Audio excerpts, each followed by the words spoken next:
Takže krásné odpoledne, dámy a pánové. Vítám vás na Prague Bar Show 2012. Doufám, že jste všichni nabití, hladoví po novinkách, po znalostech. Jste nabití, hladoví? Tak ruce nahoru, kde je nabitej a hladový po novinkách. Tady pán není hladový. I was just saying, who's hungry and thirsty for knowledge? Hands up.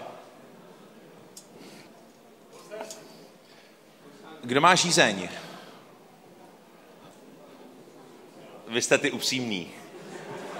Já vás tady ještě jednou vítám, dámy a pánové. Mé jméno je Sámer Slobak, já vás budu takhle doprovázet v dnešním dnu.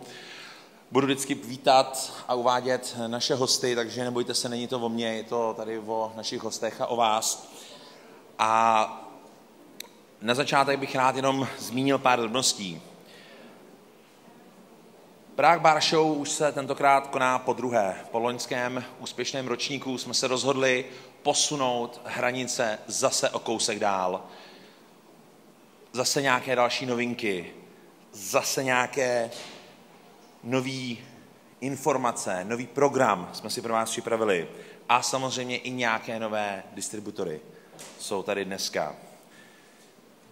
Pro vaši informaci, já jsem se to už před chvilkou proběhl během té hodinky. Zjistil jsem, že jsem tady potkal 3 nebo 4 stánky, které ani nemají zastoupení v České republice.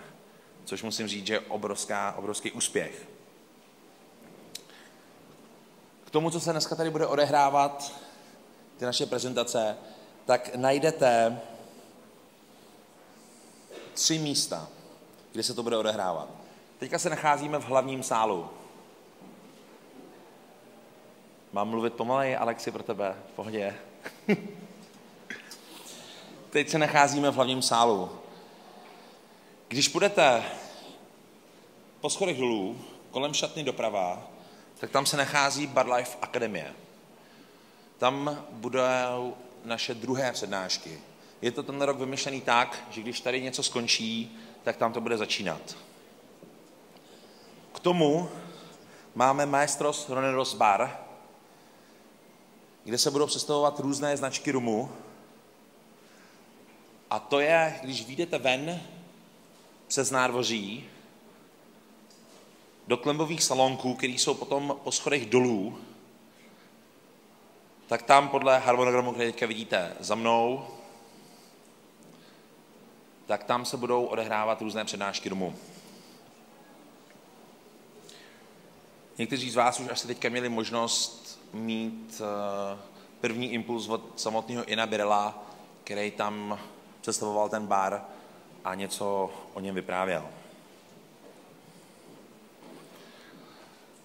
V brožurkách najdete informace, kdo, co, kde, jak, mapu, různé stánky, veškeré informace.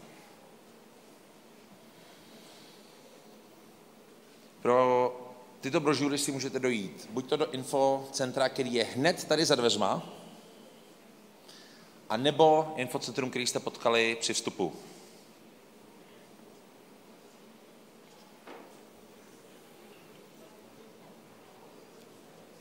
Pro vaši informaci, kdybyste někdo měli potřebu si vypůjčit zařízení kvůli překladu, sluchátka, tak si je můžete zapůjčit v tom infocentru tady. Než začne další přednáška v angličtině, tak vám dáme tak 2 minutky, abyste si mohli ty headphony tam vzít. Prosím vás, bylo mi z režie několikrát apelováno na srdce, abych vám zmínil, prosím vás, ty sluchátka nám vracejte na konci.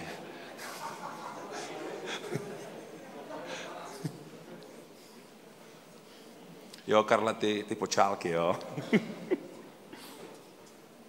Vy se tomu smějete, jo, ale loni to nebylo moc smíchu potom. Sice jsem to neměl na starost, ale pak jsem tady běhal a scháněl jsem ty sluchátka jako na zemi a kolega na zákno, no, to je jedno. Tak jsme od fochu všichni, ne? Tak, pro vaši informaci dál Bar Life je dnešním organizátorem dnešního Prague Bar Show, ale taky samozřejmě je to organizátor dnešních Czech Bar Awards. Je to vlastně dnešní vyvrcholení, je to nejprestižnější ocenění, které se dneska budou rozdávat, které se budou rozdávat dneska v 9 hodin. Vy z vás, co už jste teďka tady, jste i tímto zvány, abyste se večer přišli podívat. Jenom tak, jako abychom věděli, kdo z vás večer přijde, ruce nahoru. Moc vás není. Dobrý, Martine, můžeme ještě zvát další lidi, moc jich nepřijde. Ještě jedeme dál. Ono se to ve vás zlomí, nebojte se. Tak, posledních pár drobností. Kdybyste někdo měl zájem, tak si můžete předplatit Bar Life SMS-kou. Stačí poslat SMS-ku na číslo, který vám dají v infocentru a tam se dozvíte veškeré informace. Pošlete SMS-ku a máte předplatný na rok. A jako poslední taková informace technická, máme tady takovou typovací soutěž. Opět na informačních stáncích si můžete vyzvednout letáky, kde vytipujete, jak vy si myslíte, že dopadnou dnešní Czech Bar Awards. A vítěz získává předplatné časopisu Bar Life na rok 2013 a získává místo na unikátním kurzu Iana Birla na téma The Art of Rum Blending, který se bude konat zítra mezi 11. a 14. hodinou. Tento kurz je pouze pro 15 osob, takže jeden z vás má tu možnost se tohle z toho zúčastnit, když se zúčastníte naší typovací soutěži. Tak.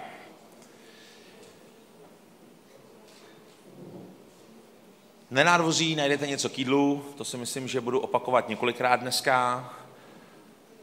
Pro jistotu ještě už jednou, teďka ještě jednou zopakuju. Na nádvoří se můžete najíst.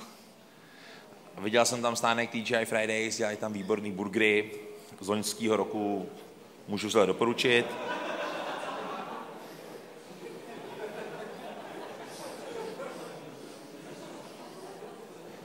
Takhle, ty, co mě znají, se teďka smáli, chápu, dobře, díky za upřímnost. Tak a poslední informace, je tady Wi-Fi, jak tady, tak dole v tom salonku, jak je Bar Life Akademie, tak i v salonku, kde se budou odehrávat ty domové semináře. Tam heslo je barmanské Vánoce. Kdybych řekl barmanské Vánoce, takže tím budete čekat tu diakritiku. Takže barmanské Vánoce. Bez mezer. Všechno malý. Tak to si myslím, že bylo ode mě vše. Slibuju, že už takhle dlouho nebudu nikde mluvit. Byl to jenom... Jasně. Je vidět, že ten český Krumlov, díky kolego, je mou milou, ani ne povinností, je mou milou ctí, abych teďka přivítal a představil vám dva unikátní muže, který jsem měl možnost včera večer trošku lépe poznat, profesně teda.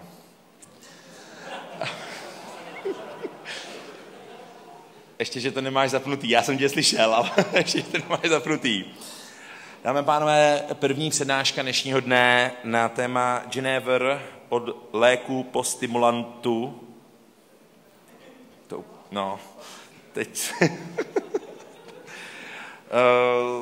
Seminář o tom, jak se z léků a stimulantu stane destilát. Myslím, že už ode mě bylo dost. Dámy a pánové, Alexe Kratěny a Ben Belmans.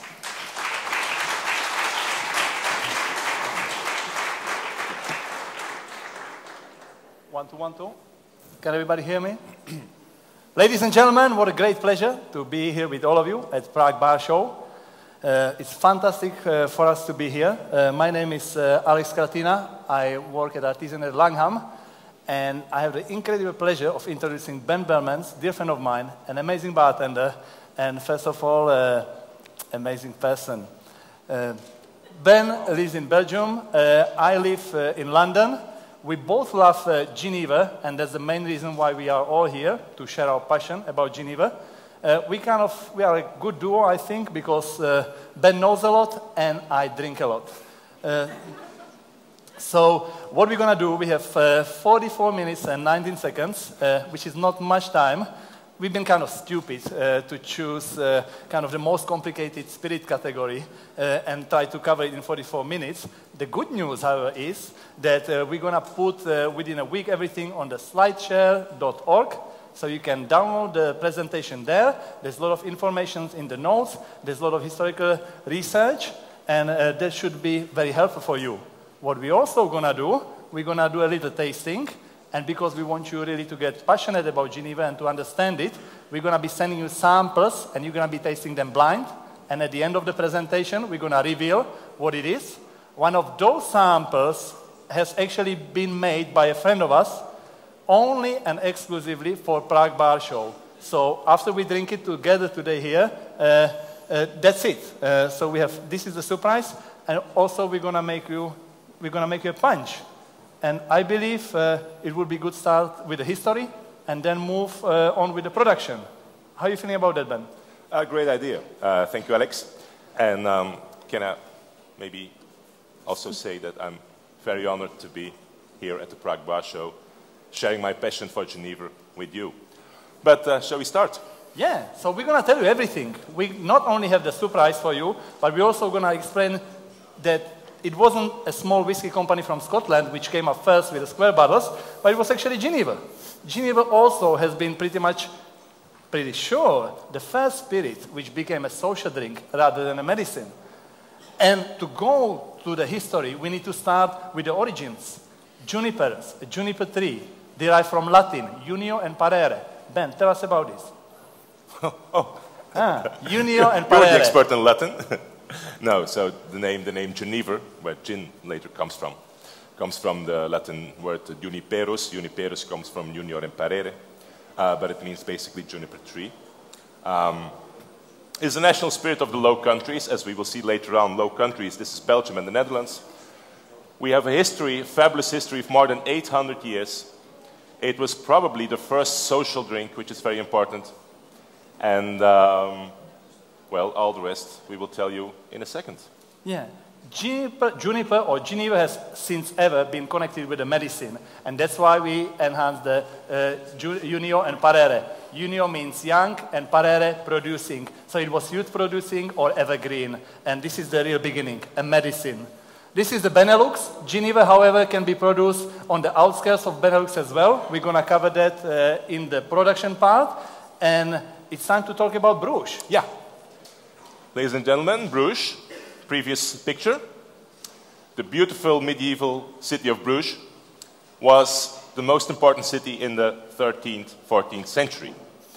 Now, as you probably know, this was the era of the alchemists. And the alchemists, they were looking for the fifth element, which of course they didn't find. The fifth element, the liquid, that if you drank it, you became eternal, you didn't die. And if you added it to some kind of iron, you make gold. Now, they didn't achieve to find the fifth element, but they discovered lots of other things. And you have to realize that in those days, distillation was a new kind of technology in the 13th, 14th century. And knowing about distillation was very important, not only, as Alex told us, as a medicine, but also you could use it to produce soap, to make leather from the cow's skins. And also you produced it it was an ingredient for gunpowder. Now gunpowder 800 years ago was the same as a nuclear weapon today. So distillation was very, very important. And in Bruges, in 13th century, there was this monk called Jacob van Maarland.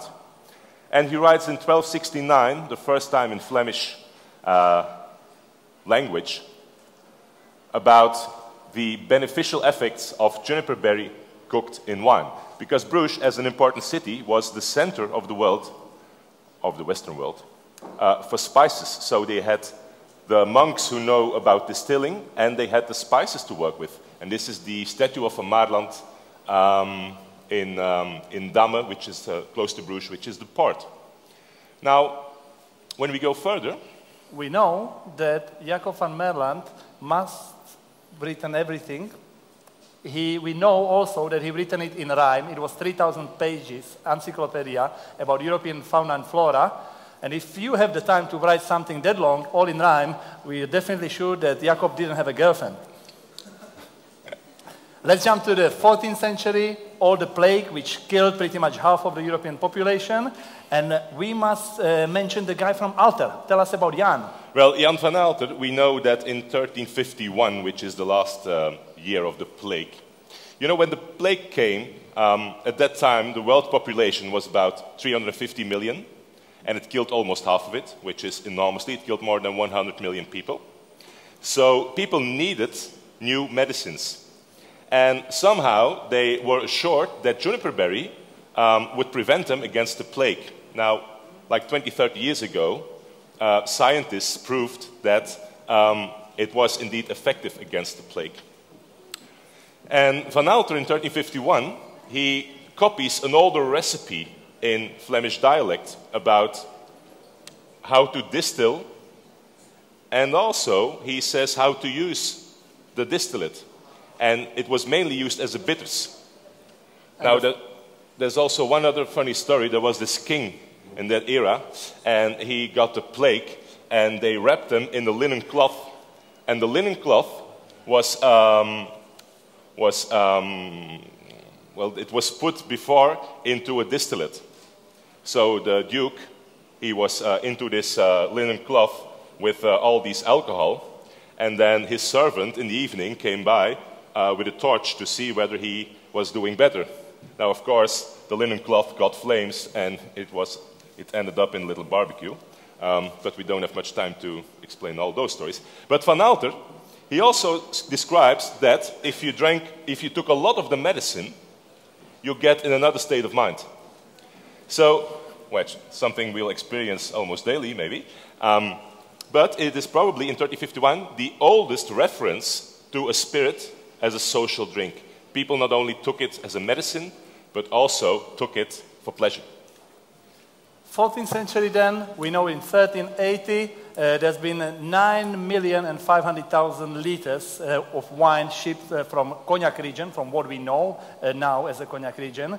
It's been shipped to Bruges, and we need to jump to the 15th century, because in 15th century there was the first time when the profession of a distiller has been officially recognized by city of Bruges. Most part of the Belgium and the Netherlands actually became one country. Yeah, they were under the Spanish king, but they became more or less one country, and they called themselves the 17 provinces. And that's the name that will return later on. In the 16th century, it was Antwerp which became the most important city. And Geneva went from wine-based to a grain-based spirit. And that was because of? Mostly a little ice age. There was a global little ice age 500 years ago. It went colder, so grape production, wine production, was not longer possible in Flanders, and also in the northern parts of France and Germany. Wine wasn't produced anymore, so the price of wine, imported wine, rose drastically. So the people couldn't afford any more wine to distill, so they started distilling beer. Brilliant. The global grain and spice trade was all concentrated in Antwerp. And there was some interesting books published as well. Yes, huh? a Kostelijk distilleerboek, which means like the book about the art of distilling, was published by Philippus Hermanni. Now, Hermanni in 1552, he was an Antwerp physician. And this book was so successful that it was reprinted like 5-6 times after this. Also in the 17th century in Amsterdam. And that's why some Dutch distilleries say to you that GENEVER is a Dutch spirit, because Hermanni published his book in Amsterdam, but of course it was published for the first time 60 years before in Flanders, in the southern part. But the thing about this book is that he not only describes a recipe for GENEVER, aqua juniperi, but he says that the raw material should be wine. So not meat or pommes or beer or fruit. So this is definitely in evidence. People were already distilling GENEVER from out of grain instead of wine. 1576? Yeah. The 17 provinces? The king of Spain at that time, he controlled half of the world. So he had war everywhere, so he needed a lot of money. Now, the easiest way for him to get money was to impose tax to his richest part of his empire, which was the 17 provinces. Now the 17 provinces with Antwerp, we were trade people, so we didn't like those taxes. So we said, bye-bye, Spanish king. But in 1585, the Spanish attack and take over the area that is nowadays Belgium, and that's the fall of Antwerp. Now what happens, more than 50% of the people at that time, Antwerp was a city of 100,000. More than 50,000 people went to Amsterdam. And who went to Amsterdam? The people with money and the people with brains. So it was a massive brain drain from the south, from Flanders, up to the north, mainly to Amsterdam. Now, another thing about the fall of Antwerp is that Elizabeth I, who was the Queen of England, she sent soldiers to Antwerp to fight against the Spanish. And apparently, the Flemish soldiers, they drank a lot of Genever. And they were very brave when they were drunk. And at that time, the English start to call Genever Dutch courage. And it's a term which really stands in the English till nowadays. It's a term which in UK we use for any kind of spirit. But the most important thing about it is that this really marks a beginning of the history of modern London dry gin. Definitely. Now, one last word about Dutch. Dutch courage, we all associate it with the Netherlands, with Holland. But Dutch comes from the Flemish word dietz. And like the word Deutsch in German, Deutschland, refers also to that. Now, dietz meant a language, the language that was spoken in Germany, the Netherlands, and Flanders, opposite to the French and Latin that was spoken by the aristocracy. So Dutch is not a geographical designation, but it's a linguistic one.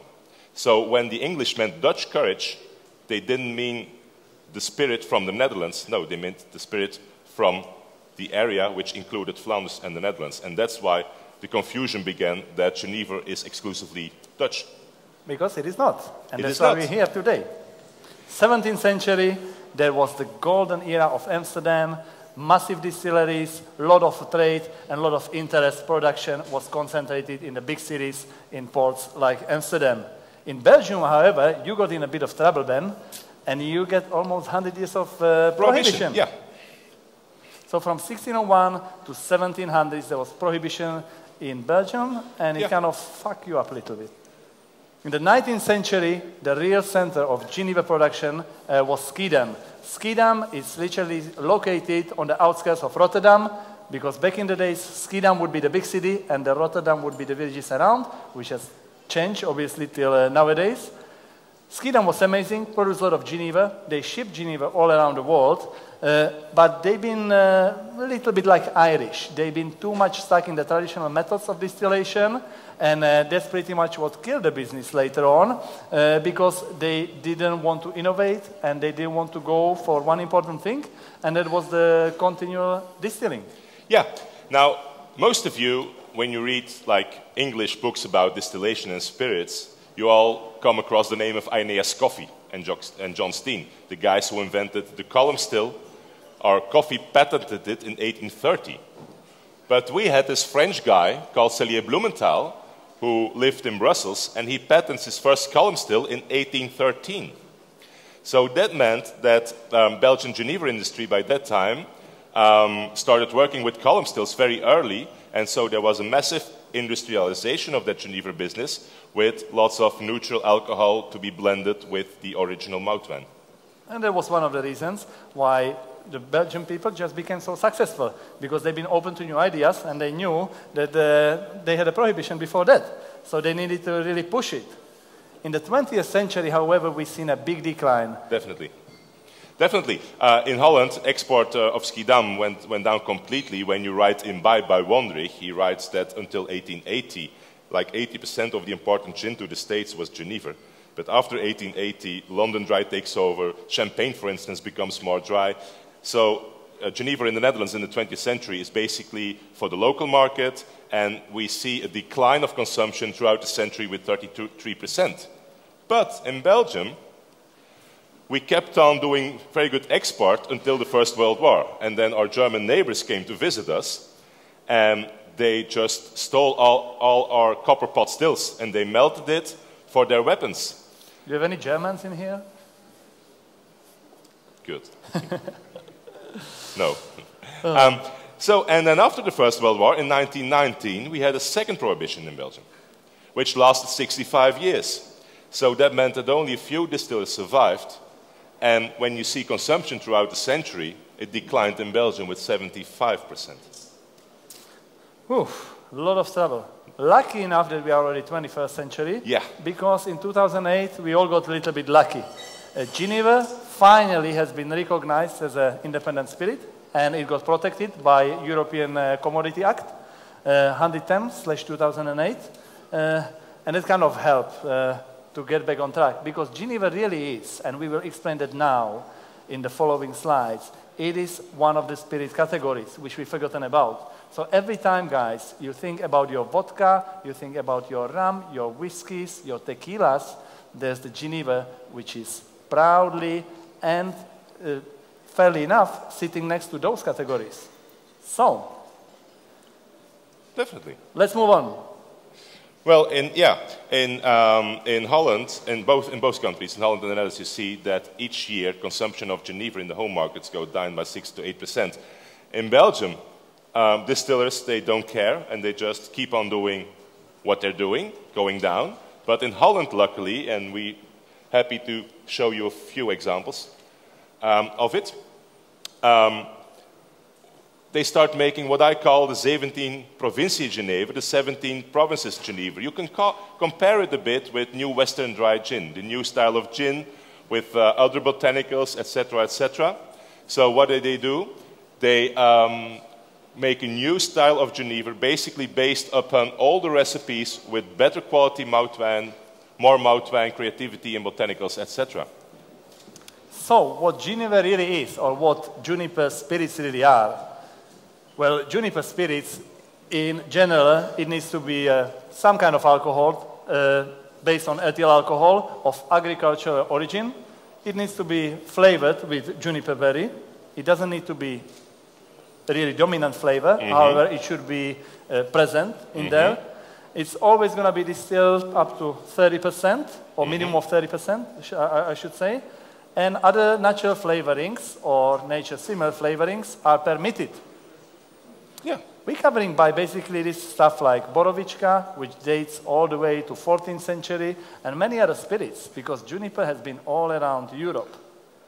Malt wine. Tell us about malt wine, Ben. Well, malt wine is really the heart of GENEVER. And malt wine, you can compare it to what the Scottish produce for their single malt.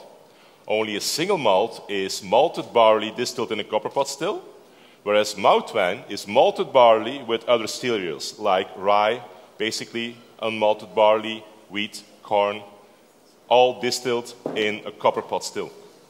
The juniper berry is the only botanical required by law. However, there's many other botanicals commonly used, and they are permitted, of course.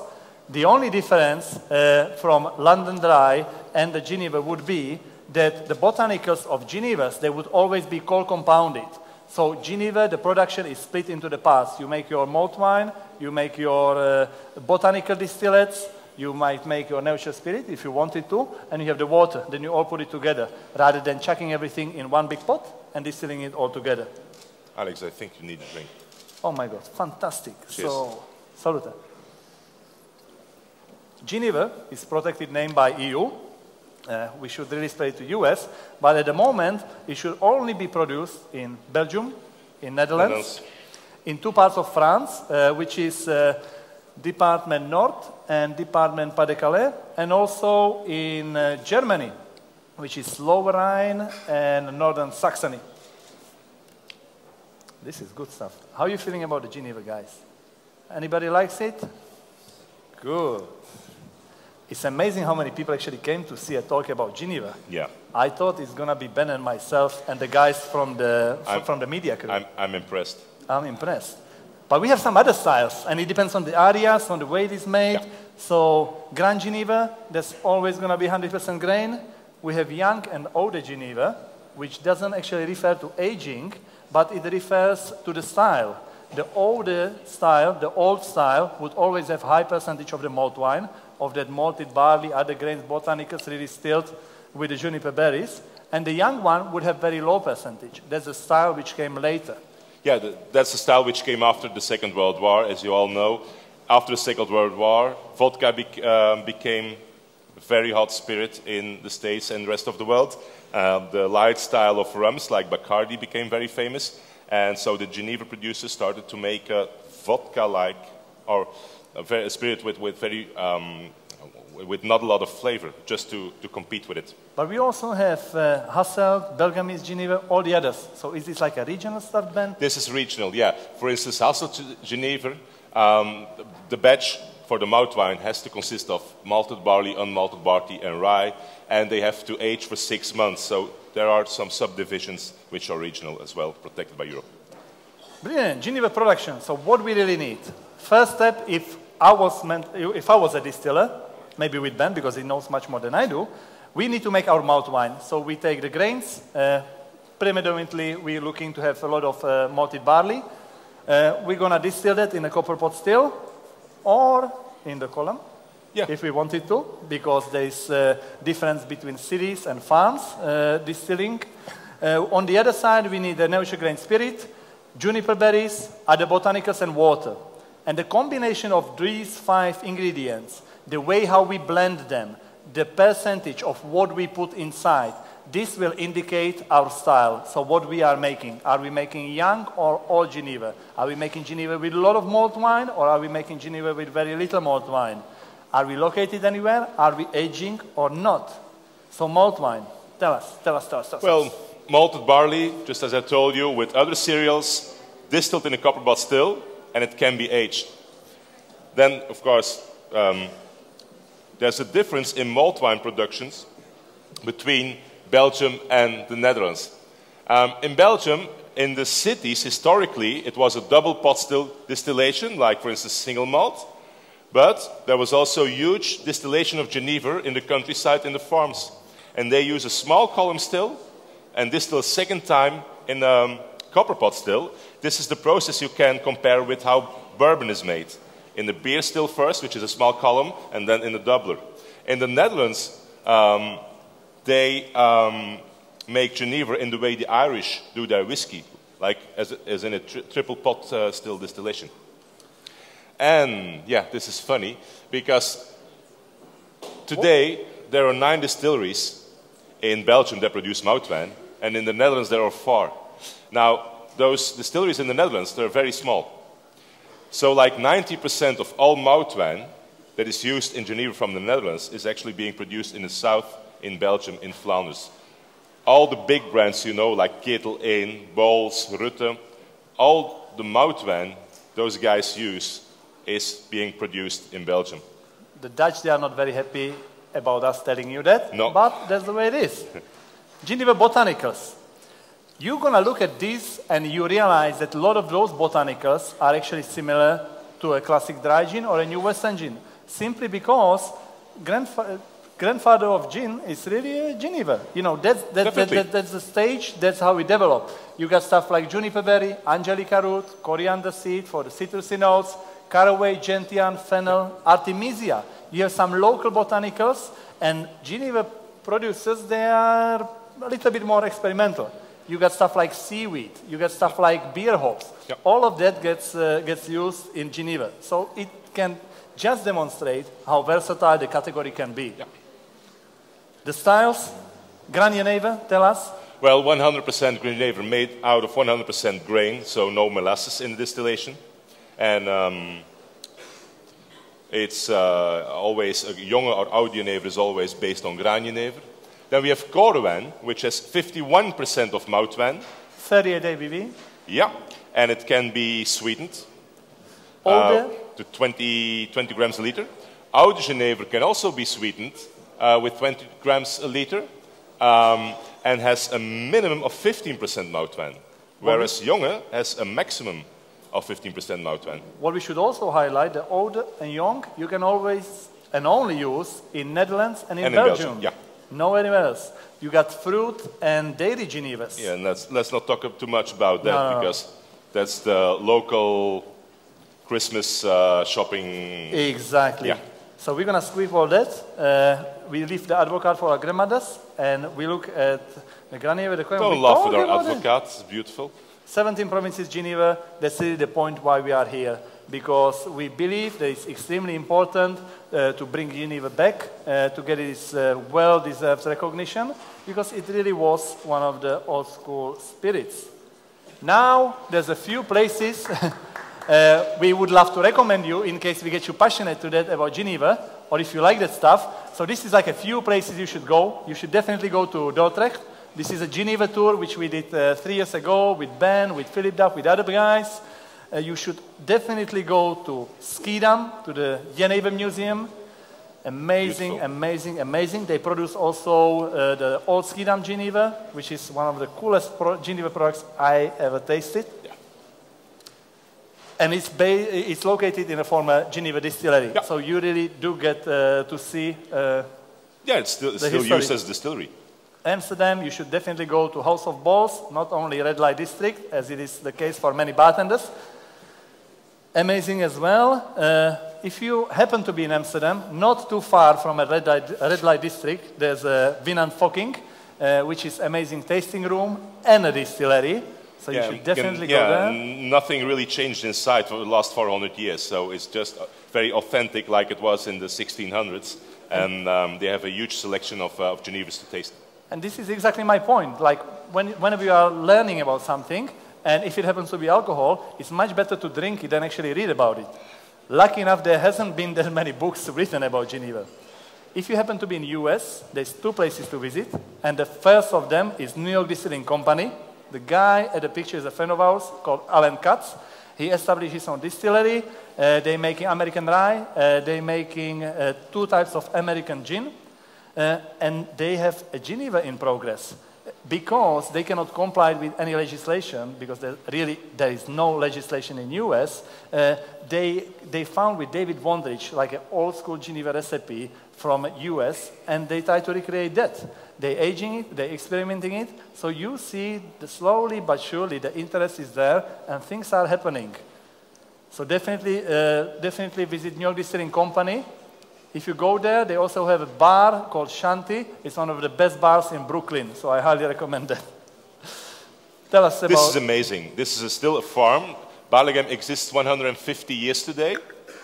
Their Genever is 100% moutwijn. It's like a museum. When you step inside, it's completely restored. They finished it like a few weeks ago. And it's definitely worth a visit if you're interested in Geneva, or also in distillation in general, because, yeah, it's a beautiful legacy. Not far from Hasselt. Hasselt has a museum which is pretty much 3 times bigger than the Schiedam one. This just proves the legacy of Belgium. Yeah. And we are pretty much the first people to ever talk about the Belgium heritage, because Ben is obviously from Belgium. So Hasselt Geneva Museum, amazing place. You get to see the whole production site. Mm-hmm. Most interesting thing is, of course, the bar. Yeah. Because you just get a half pint of beer, and you have this wall of like 150, 200 Genevers, so you can just sit there all weekend and enjoy. This is Ben's favorite distillery, Filiers. That's the guys who produce 90% of the malt wine. That's why they're the only one who actually have enough funds to pay for the models for the photo shoot. Exactly. Very cool distillery. It was 2 brothers, if I understand, because one of them tragically died a couple of years ago. Yeah. Yeah. But these are the true legends of distilling and of malt wine production. Yeah. Like, if you ever want to learn about malt wine, you have to go to Filiers. And these guys are really cool. Just phone them up. If you need a contact from us, drop us an email. We put you in touch, and it's an amazing trip you can do. Anchor Distillery, San Francisco. Again, they are not producing Geneva, but they are producing Genevieve, which is Geneva-style gin. And now we're talking about the confusion. You know, the gin, the Geneva, has been so many times misinterpreted, and that's why people often misunderstand it. Mm-hmm. Amazing place. They do the Junipero gin, which I'm sure many of you are familiar with. So definitely, if you are in San Fran, amazing city, some great bars, and beautiful distillery to visit. Genevan mixology. What shall we talk about that? Well, from the historical point of view, there's so much historical reference and relevance to us as a bartenders. I'm a bartender myself, so I really enjoy talking about this. And we need to go all the way to 19th century. We need to talk about the imports into US. Because in 1800s, the import numbers they show us, there's been like 6-7 times more Geneva imported in US than it was gin or any other spirit, which means only one thing. Very likely, some of the first cocktails have been made with Geneva. If we think about where the first definition of word cocktail, which is blah, blah, blah, blah, blah, the bitter spring, bitter, sugar, water, spirit of any kind, this is East Coast. This is New York. We're talking 1802, the Farmer's Cabinet, the first mention. We're talking 1806, the first definition from Columbian Repository.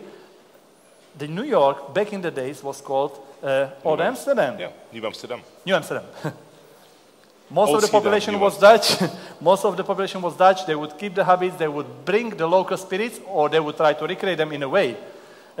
We need to talk about places like Garrick Club in London, which was opened in 1831. It was run by an American manager, and they've been famous. The whole London used to rave about Garrick Punch, which was punch which has been made with Geneva, and it used to be iced. And iced, there was a whole new phenomenon.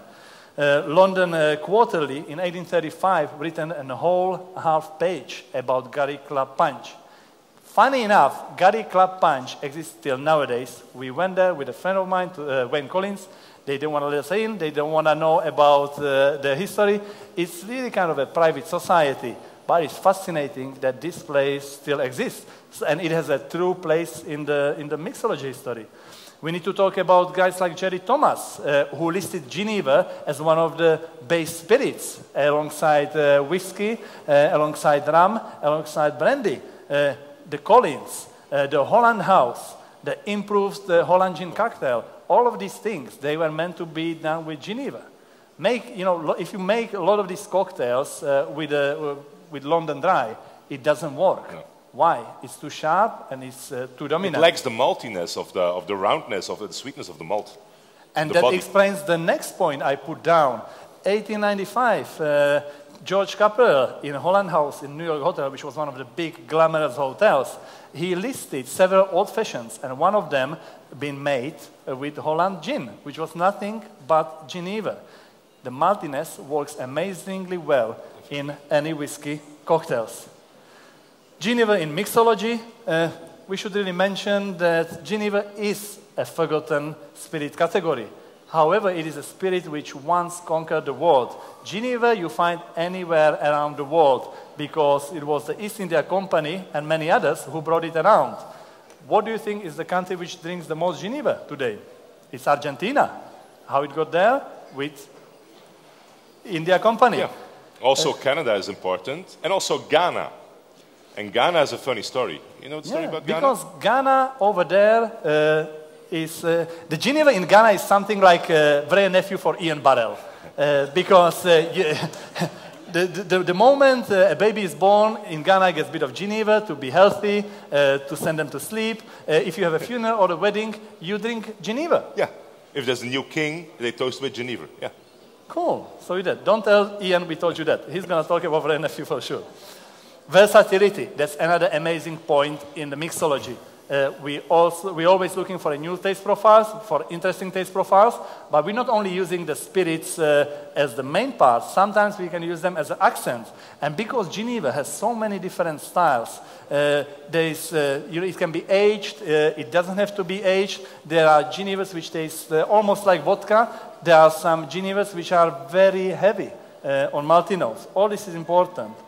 We have the historical, the regional, and we must not forget, why the question would be for me, how can we make a Geneva the next big thing?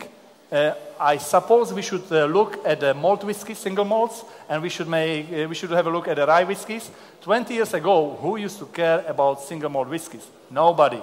Rye whiskey 6 years ago, really? Maybe I have one. You go to any serious cocktail bars nowadays, they will have at least 3 rye whiskies. And that's it. Shall we reveal the Genevas you guys tasted today? Yeah? Did anybody taste? Did you enjoy it yourself? Did you like it? The first one you tasted was Old Simon from Rute. And I would really love to say massive thanks to the guys at the distillers, because none of these products are actually available in the Czech Republic, and they still spend the money to send it to us, which we thought was cool.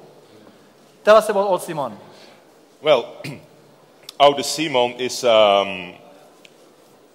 created by Rutte like 4 or 5 years ago, according to a recipe they discovered from the 19th century. It's like 40% of malt wine, I believe, 60% of neutral spirit, and I think it's a great expression of what Geneva can be. It's not too aged. It's you can use it like, for instance, a Spanish-style rum that has been aged for 3 years. You can use that as a white-style rum or as an aged-style rum. This is basically the same in versatility. Now the second one... And the third one, they have pretty much same labels. Now the first one, Ben is going to talk about. The third Geneva is what we had made by a friend of us, especially for you and for Prague Bar Show. The reason why we had label, that was our way how to get around Czech customs, because nobody thought to have tasted it. So tell us about the first one, and I want to know your opinion, what you think about the third one. Well, those two are made in Hasselt, in the last existing distillery in that city. They distill twice in copper pot still. It's a copper pot still that's unique in Belgium. They rescued it from a closed distillery like 20 years ago. And in the vieux system, it's like 35% of malt wine. Big deal of juniper berry, but they also use like fennel and caraway, and he also likes to work with a little bit of hops. With the old one, really? Then. But this is an old one. This is the old one. We went for 95% of malt wine. So now you realize that if we talk about cocktails, Sex on the Beach and Pina Colada is not going to be an option for Ben, neither myself. Heavy on the malt wine, beautiful flavors, some aging. Great finish. Beautiful finish. Tell us, did you enjoy it? Did you like it? Did you hate it? What was the reaction? Ooh. Okay, don't worry, I have a few bottles left. I'm going to drink it myself with Ben. And the last one, Paradise wine from Rutte. Tell us about it, Ben. Well, Paradise wine is like the top range of the Rutte house. Paradise wine is always aged like around 12 years. And each batch is aged in different barrels. Now, this is aged in French ex-cognac barrels. But, well, you could compare it slightly. It goes to an aged single malt, I think. But with the difference that it has some botanicals and it's more pungent and it's got a little bit more character, a bit more spiciness than a classic single malt. Brilliant. We talk about mixed drinks, but we didn't make you one, even though we had a few shots. So we thought to wrap up this session and to get you really excited about drinks, we're going to make you a Geneva punch. So what we did, we took 2 parts of Old Simon. We took 1 part of Rutte, which is kind of a GP fuck-up, but we thought it was cool because we got it for free. We used some lime and lemon, and I made a tea syrup, which I used for one of the syrups signature for my hotel where I work, Artisan at Langham, London. And we used basically tea called Uva, Darjeeling, and Assam. We made a tea syrup out of that. To celebrate that, we obviously need a Czech bitter out of that. And because we are in the Czech Republic, we would love to finish the punch with Czech sparkling wine, as it should be. So after we have a couple of questions and answers, we would love all of you to come and taste the punch with us. And that's really it. So we want to get you passionate about Geneva because we think and we truly believe it's an amazing spirit. We are a bit of crazy guys because we're actually not getting paid for it. We just do it because we love it and we love drinking it. For you, I hope we got you inspired and we got a couple of informations maybe you didn't hear about before. And now I think it's time to pass the microphone and do the question and answers. But from Ben and myself, that's it, ladies and gentlemen. Thank you very much.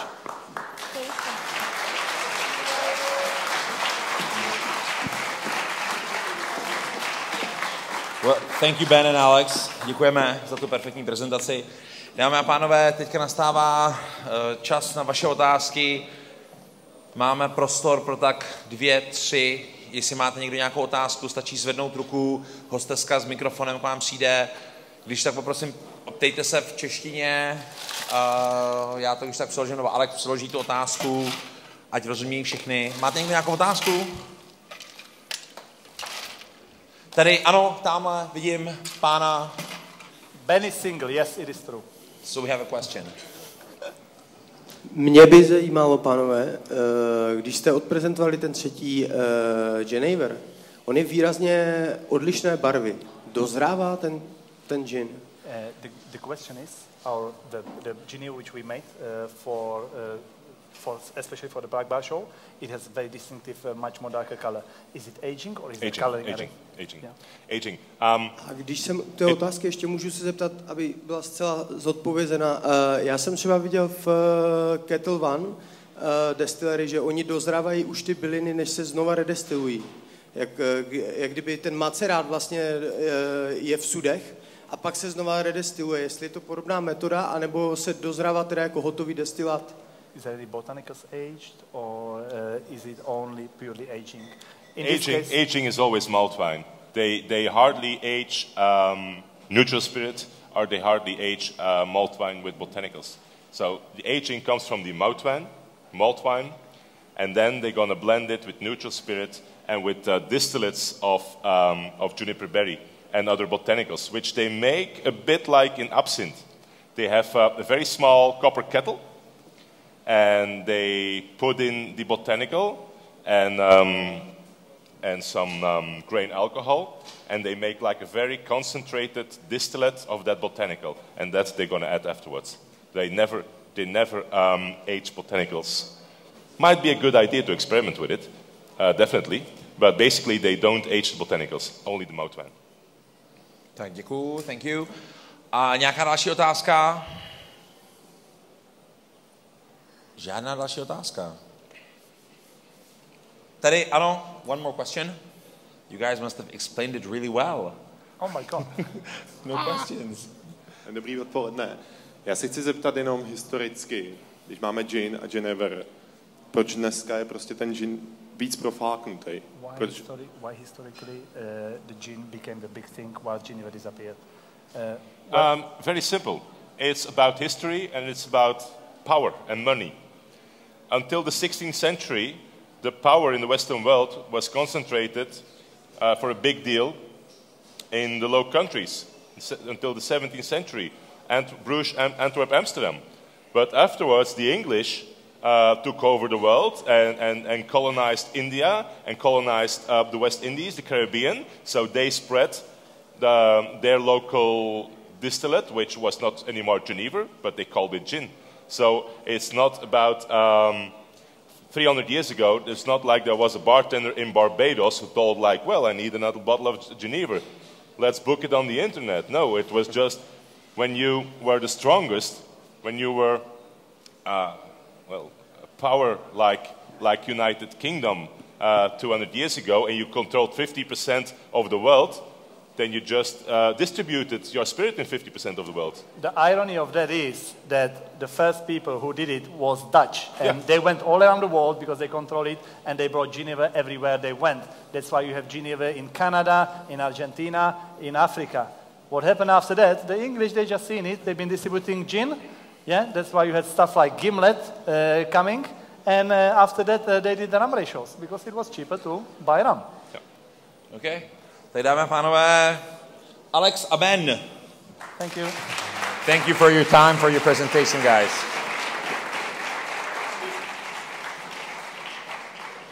Pár slov na závěr. Can I just add one more thing? We're in Prague today, and I'm very honored to give you this presentation with this guy, you know, a young Czech guy who at the age of 18 left his country, discovered the world, ended up in London, and like the last year, the bar which he manages, Artesian, was chosen to be the #1 best bar in the world, and he personally was chosen to be International Bartender of the Year. So Czech people, please, big round of applause for this guy, Alexe Kratěny. Congrats, man.